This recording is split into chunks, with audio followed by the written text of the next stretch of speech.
Hello children, welcome back to your PS class.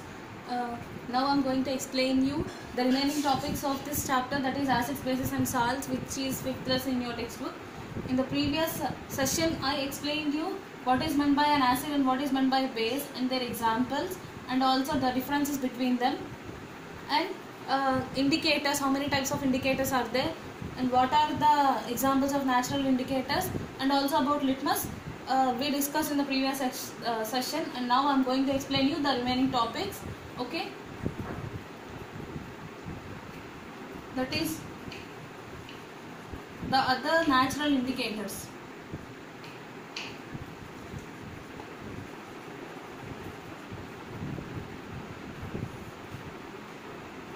Okay, and what are the natural indicators? Litmus, turmeric and China rose, right?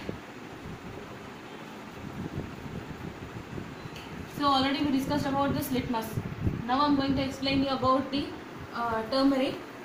Okay, before going to discuss about the turmeric indicator, we should note one point, that is litmus substances, indicators. Indicators, they may be available in the form of solutions or in paper strips. Okay, but these indicators, some indicators may have color, whereas some other indicators they may not have any color, means they may be colorless, and they show color change whenever they are added to acids or bases. Okay, and that too, some indicators show color change in both the acid and base. In acid they may show one color change, whereas in base they may show another color change. Such type of indicators are there. The best example is litmus, and the other type of indicators, some more types of indicators are there. Those may show only the color change in acids. Okay, and some more indicators may show color change only in bases. Okay, so to the second category this turmeric belongs to, means it belongs to the second category. That is nothing but it shows color change only in base. Okay, and in acid it cannot identify the presence of acid in a given substance. Okay, so that is this turmeric is used to identify the presence of base in a given substance. Okay, so for that you have to take a small bowl, take some turmeric powder and add some water, little amount of water, and mix it thoroughly so that it will become as turmeric paste. It shouldn't contain much water. Okay, it should be as a thick paste. Okay, now in another bowl take some detergent powder and pour some water and mix it thoroughly with water such that it will become detergent solution.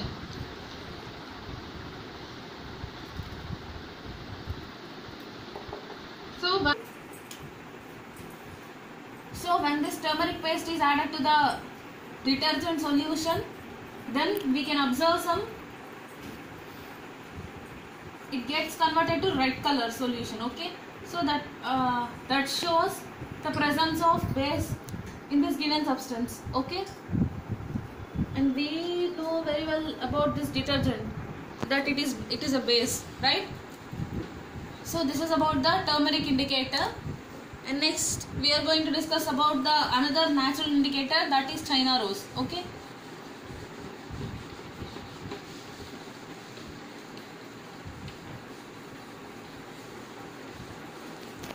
so children, how can we prepare the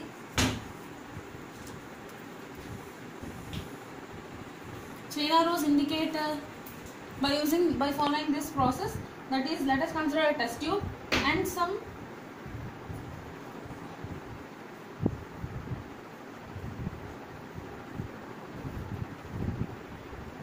this is China rose, that is nothing but hibiscus. Okay, freshly bloomed hibiscus you have to take, and you have to cut its petals and put those petals in this test tube and add some water. Now hold it with the help of a test tube holder tightly. Catch hold of it at this point and put it on the flame.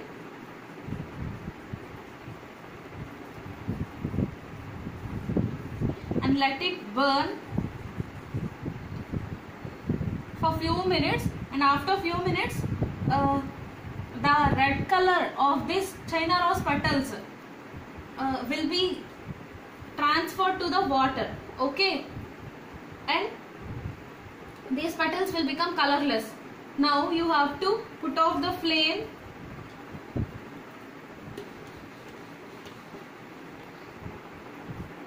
and remove petals from this test tube, or you can take another test tube and transfer this solution into the another test tube, okay.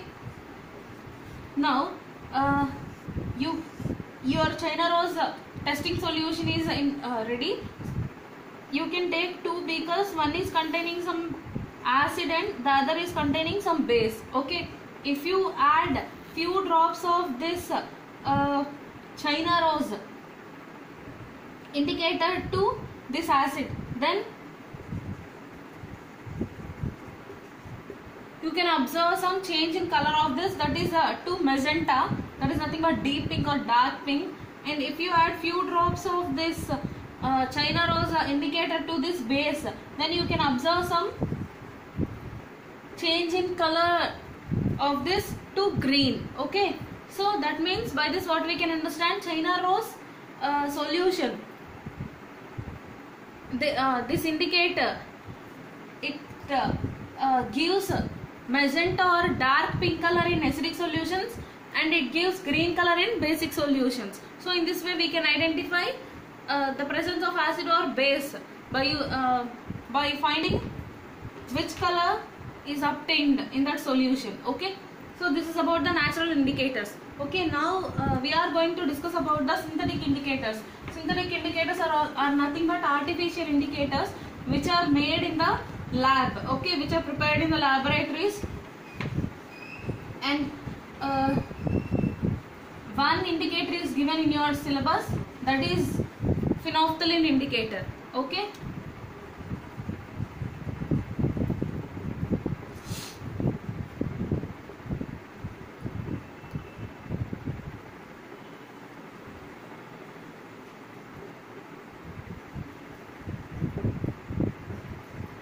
Phenolphthalein indicator, okay. Now you have to take one test tube,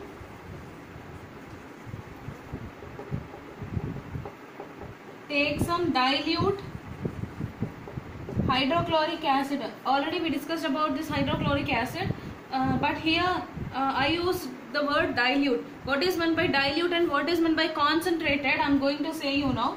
See children, acids or bases are of two types, not this natural and synthetic acids, but whether it is natural acid or synthetic acid, those may be of two types, that is strong acid, strong base, and weak acid, weak base, okay. So these strong acids, to reduce their strong effect, we can add some water to that, okay, so that their strength is reduced, okay. Means, so in that way we got dilute HCl, okay. Dilute is nothing but less concentration, it doesn't have much concentration, okay. So such dilute HCl we have to take in a test tube, okay. So to the dilute HCl add few drops of this phenolphthalein indicator, okay. You don't observe any color change here. Now you have to add few drops of sodium hydroxide, this is base, okay. This dilute HCl is acid, whereas the sodium hydroxide, it is its formula. Generally every chemical possesses some means they will have some formula, okay. It is its formula, that is sodium hydroxide, it is a base, okay. Now add few drops of sodium hydroxide to this, okay, until the color now it is colorless. Actually the solution is, until it may obtain some color, that means the solution may get some pink color. Until then we have to add. Okay, and now after getting pink color, if again if you add a few more drops of acid, then again the solution becomes colorless. Okay, by this what we can understand, this phenolphthalein is also a type of indicator which shows that means which identifies only base but not the acid. Okay, and how can we test a base by using this phenolphthalein indicator? Whenever this is added to basic solution, it shows some pink color. Okay, whereas in acidic it remains colorless. So this is about the synthetic indicator, natural indicator, and acids, base, and their examples and their differences. Okay, so this is about phenolphthalein indicator. And now I am going to explain you about another important topic, that is neutralization. That means whenever we add, see, acid is having some type of nature and base is having some other type of nature, which is exactly the adverse, which shows some adverse effect to the effect shown by acid. Okay, so such substances, if we add, then what happens, that we are going to see now. Okay, see, acid and base, whenever these two are added to in a single test tube, then what will happen, because these two are chemicals, they both react with each other and they release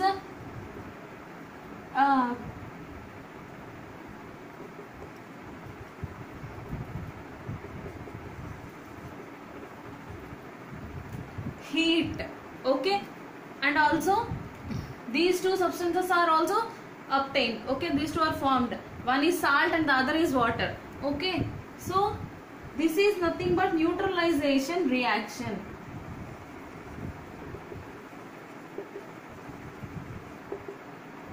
This such type of reaction between an acid and a base is given a name, that is neutralization reaction. That means when an acid reacts with a base, it releases, that means it gives out salt and water and heat is evolved. Such reaction is said to be neutralization reaction. Okay, here I am going to give, this is the general equation, and now I am going to give you the same equation with a simple example.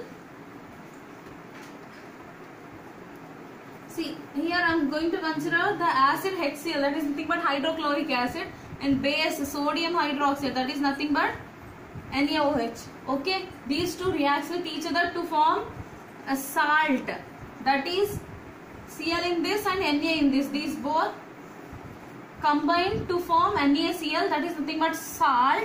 This salt is sodium chloride. It is also called as a common salt. This is edible salt. This is the salt which we use in our food items. Okay, table salt.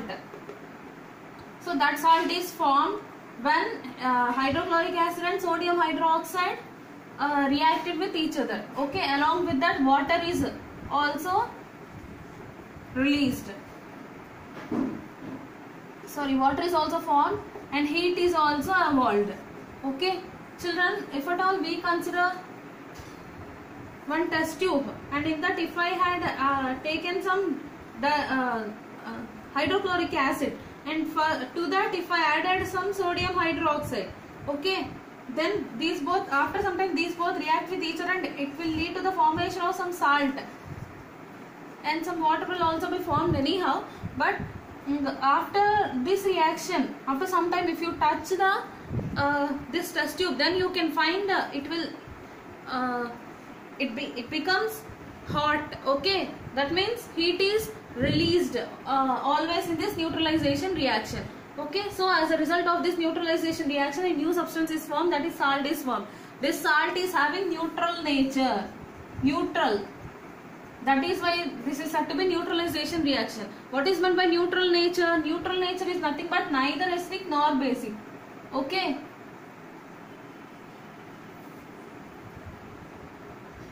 That means it doesn't consist either this acidic nature or basic nature. Okay. So that is why it is said to be salt or neutral substances. That means if at all some salt solution is taken in a beaker and if you put a red litmus paper, then if because it is not having acidic nature, sorry, if you put a red litmus paper, because it is not having basic nature, it doesn't show any color change of this red litmus paper. Okay. And if you put a blue litmus paper, because it is not having any acidic nature, it doesn't show any color change of blue litmus to red. Okay, doesn't show that color change. Why? Because it is not having both acidic nature or basic nature. So such substances are said to be salts, and those are also called neutral substances. So this is about the neutralization reaction, general equation, and with example. And now I am going to explain you the last topic of this lesson.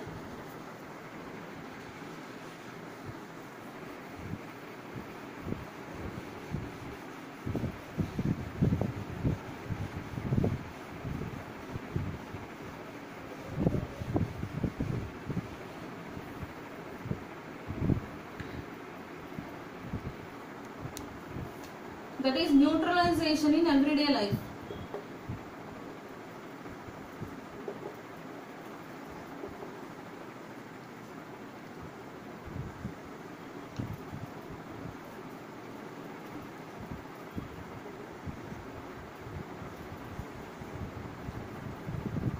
So children, how is this neutralization reaction, how is it applicable in our day-to-day lives? I am going to give you with some examples. One is ant bite and the other is indigestion.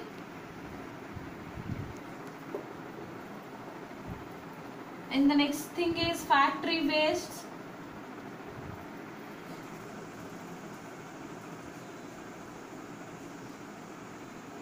That is nothing but soil treatment.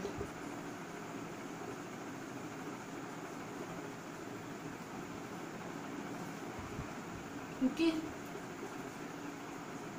So these are the 4 situations we are going to discuss now under this title, that is neutralization in everyday life. Means in these cases neutralization is observed. Okay, only that neutralization helps us to solve that particular situations, problems. Okay, first one is ant bite. Already I said you at the start in the previous session about this ant bite. In Greek, ant is called formica.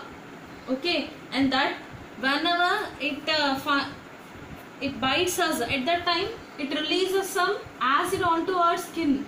Okay, that is nothing but formic acid.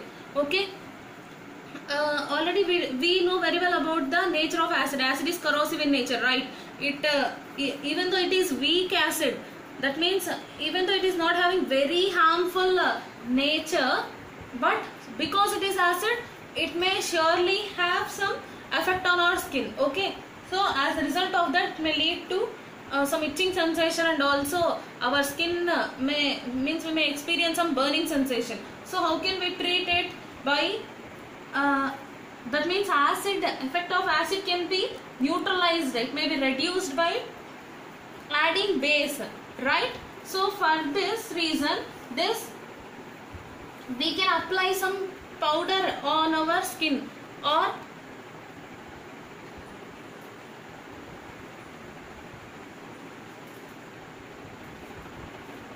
so in our powder, zinc carbonate, this chemical, that is nothing but this base is present in our powders, or any calamine solution.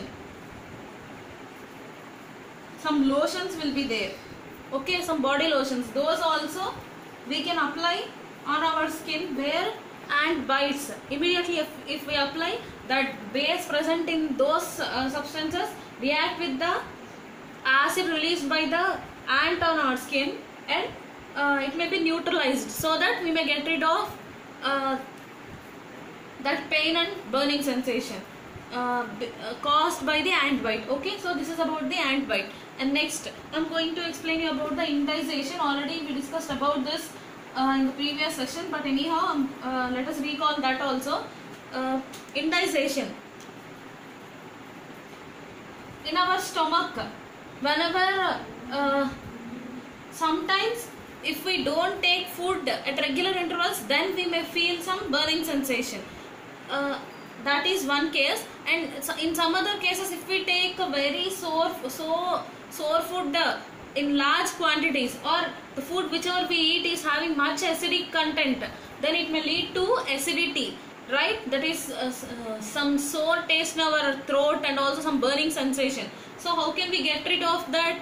By taking an antacid. Antacid means anti, that means which is exactly which is having some opposite nature, okay, opposite effect, reverse effect on this acid. Okay, anti-acid or antacid. Here antacid is nothing but, it is not the acid present in ant. Okay, that antacid is used to treat the acidity problem in our body. Okay, so what is that antacid taken? Milk of magnesia. So when we take that, because it is having basic nature, it reacts with the acidic effect and it may neutralize that. Okay, so that we can get rid of that problem. Okay, this is about the indization. And now we are going to discuss about the last two, that is those are factory wastes. Factory waste, generally factories are constructed in the outskirts of any village or town or any place, right? Why factories are constructed in the outskirts of the villages or any towns or any cities? Why? Because they release so many waste products, right? So harmful waste products, those may be dumped into the nearby water bodies, means some ponds or anything, or they may, if at all such water bodies are not available, they may dump that waste into the nearby fields. Okay, so that is why such, if at all those are released into water bodies in villages, people or any animals take that water present in that contaminated water bodies, then it may lead to so many problems. Generally, if at all the wastes are having acidic nature, then we should add some bases to that, so that their effect may be neutralized and it may not cause any harm to the animal or humans. Okay, and why? Because in water bodies some fishes are also will be there, isn't it? So if at all it is having an acidic effect, those may die. Okay, so that is why to counteract with that, some bases are added. And if at all the wastes are having basic nature, then we need to add some acids. Okay, so this is about the factory waste. And next, soil treatment. Because of this and some more reasons, the soil, in some areas soil may be having some acidic nature or basic nature. So how can we treat that? If the soil is having acidic nature, then we should add some basic substances, just like this calcium hydroxide or calcium oxide, that means slaked lime or quick lime. Okay, so that this base will react with that acid, so that that effect will be neutralized and it may not cause any harm. And if at all it is having basic nature, then we should add some acidic substances, so that it will counteract with the basic effect and it will neutralize it, so that it may reduce the problems leading to those. Okay, so this is about the neutralization in our in everyday lives. That means in all the four cases whichever we discussed here, in all these cases we discussed about the neutralization effect, right? So this is about acids, bases and salts. Children, in this lesson we discussed about what is meant by acid, what is meant by base, and what are the differences between them, and what are the names of different acids present in different substances which we use in our daily lives, and also what is meant by indicator, and how many types of indicators are there, natural and artificial. Natural indicators, how many are there and how can we identify them, identify a given substance is acidic or basic by using those indicators that we discussed now, and along with that one synthetic indicator, that is phenolphthalein indicator, also we discussed it now. So this is about acids, bases and indicators, and after that we discussed about salts. Salts are obtained by the neutralization reaction between acid and base. Okay, so about that neutralization reaction with an example also we discussed it now, and after that we discussed about the neutralization reaction in everyday life, that is ant bite, how to treat an ant bite and indization problem, and also activation soil treatment. Okay, so I hope you might have understood it, and I shall explain you the next lesson in the next session. Okay.